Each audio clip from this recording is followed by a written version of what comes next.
Welcome to Tiffany Meier tonight. New York City's mayor claiming a sweep. Every candidate he backed in Tuesday's primary won. Zohran Mamdani's Democratic Socialist slate toppling two sitting members of Congress and capturing a third open seat, pushing the party's center of gravity further left.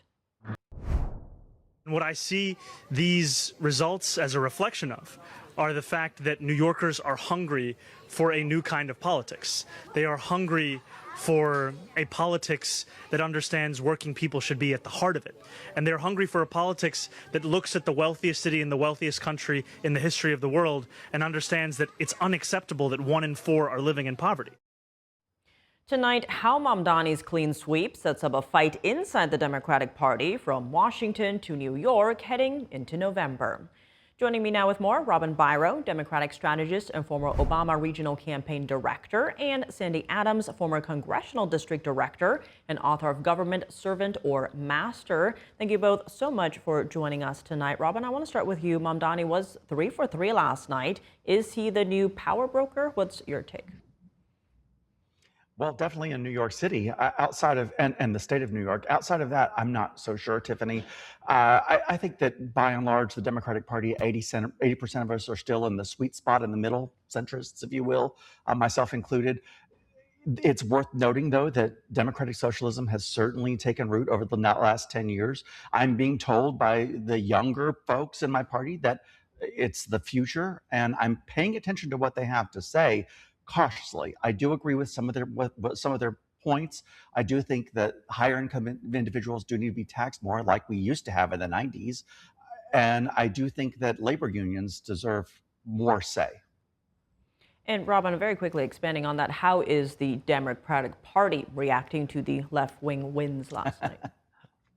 I'm glad that you asked. I think the most interesting the reaction I caught was from former chairman Jamie Harrison, who was our most recent chairman past. And he said, he was very upset. And he took to social media and posted, look, if you're going to use our systems, then you need to stand by our policies. If not, then don't use our systems. So I think that there's definitely some frustration. I think also some frustration I've seen with Hakeem Jeffries. So I think what you're seeing is that we really don't like for incumbents to be toppled and to be surprised by that. I think the Democratic Party leadership is surprised by that, and not in a good way, Tiffany. And Sandy, on the other side, the results have gotten Republicans pretty animated. I want to play some thoughts from Speaker Mike Johnson and President Trump earlier this morning. Let's take a listen. I've got to address a very sobering reality that is facing the country this morning. You saw the result of this latest, these primary elections for the Democrat Party. The headlines this morning say it all. I've got a collection of them here. Socialist earthquake, one of them said. Mamdani candidates sweep New York House races. These are socialists. These are Marxist in their ideology. Hakeem Jeffries, my counterpart, the Democrat leader here in the House, was booed at some of these return parties last night.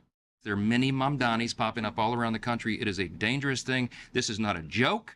They want a lot of communists to come in. I'm saying it a little bit differently, but the people that they're pushing are communists, and this country is not going to have communists. Thank you. And Sandy, do you think these new guard candidates can perform as well in general elections? How is this going to play out in, say, November? I don't believe they're going to play out well. I mean, they may win in New York, but I don't believe that every Democrat legislator or politician across the country is a socialist or a democratic socialist, as they're calling themselves. But I do think we need to take note, and we need to be cautious, as I believe Speaker Johnson just said, because we know that this socialism has never worked before, but we can never let our guard down here in this country. We were founded upon individual freedom and what they talk about and what they were talking about last night. Our country was not, they're talking about the wealthy and our country was not on an opportunity, being wealthy. It's everybody has equal opportunity, not equal wealth. And I don't think that they are going to do well, across the country. They may do well in New York. I will just have to wait and see. Robin, going back to what you said earlier and Speaker Johnson touched on there, some Democratic Party voters are really unhappy with the establishment class I've had analysts on both sides of the political aisle on this show saying that the Democratic Party lacks a cohesive message. What is your advice to the party? Find a leader, find a backbone. Right now, I'm still getting texts every day, Tiffany, from Nancy Pelosi and David Hogg, people that were being told are no longer in charge, but they're still presenting themselves as such. So, I couldn't even remember right now who our current chairman is. If you asked me his name, I would draw a blank. That's how desperate we are for vocal leadership. And we've got to come up with a coherent message. And, all I ever hear is democratic socialism bad. These people that do support it need to explain exactly what it is. That we don't want to take over private businesses and markets, but we do want greater access to healthcare, for example. That's something that I think more people on the mainstream side of the Democratic Party would listen to, because Republicans right now are owning the narrative, like you just heard the president say, that this is tantamount to communism. So, we're not doing enough to push back on that, Tiffany. On that note, Sandy, do you think that Democrats are voting for socialism, or are they voting for some change to the status quo?